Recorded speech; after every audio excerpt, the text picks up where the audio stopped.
What's up guys, Sal here. So Samsung Display is considered the best OLED screen manufacturer right now, with everyone from Apple and OnePlus to Samsung itself using it on their phones. But a few days ago we learned that Samsung is testing OLED panels from BOE, a Chinese display maker, as a cheaper alternative to OLED screens from Samsung Display for the use in their high-profile flagship, the Galaxy S21. I mean, there will be 3 Galaxy S21 variants next year, and Samsung has asked BOE to supply panels for the base Galaxy S21 variant, whereas they're gonna use their own display for the Galaxy S21 Plus and S21 Ultra. However, new information comes out today which reveals that this is not gonna happen.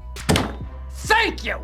South Korean media reports that Samsung will continue to use OLED panels from Samsung Display because the ones from BOE didn't pass Samsung's quality test. In fact, BOE panels didn't pass even the first stage of testing. Usually, companies conduct various tests before going with mass production. Samsung ordered a batch of 6.67-inch OLED panels from BOE with 90Hz refresh rate for the use in the Galaxy S21. However, BOE seems to have failed the first stage of display test, which in a way is good news for Samsung consumers, as Samsung Display are regarded as the best smartphone displays on the market. With the display being the most important aspect of a phone, a lot of you showed your dismay when the news first broke out that they're gonna use BOE display, and rightfully so. When you are paying $1,000 for a flagship phone, you expect best components to go inside the handset. Using BOE's panels would be okay for budget and mid-range phones, but not for flagship. So it's good news that Samsung is sticking to their own displays for the Galaxy S21.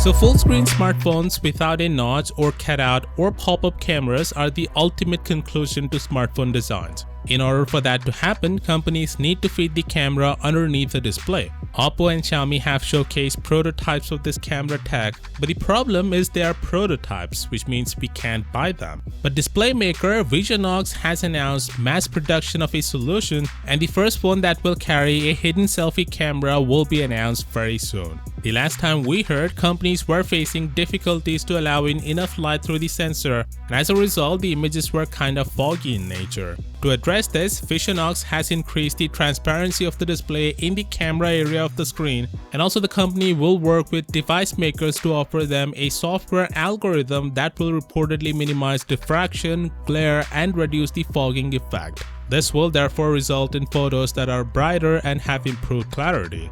Now, whether or not these claims hold true will remain to be seen, but it's good news that a display making company has decided to mass produce this tech. As for a company to enter mass production of a product shows that they are confident with its quality and results. A few days ago, we also learned that there are several phones with Snapdragon 875 processor being tested with under-display camera technology, which further suggests that we are closer to get that holy grail of smartphone design. Samsung is working on to bring this tech to the Galaxy S21. Nokia is also working on this tech for the Nokia 9.3. It seems the smartphone industry is going to focus on the under-display camera next year. Let me know what you think about this down in the comments, and as always, I'll see you tomorrow.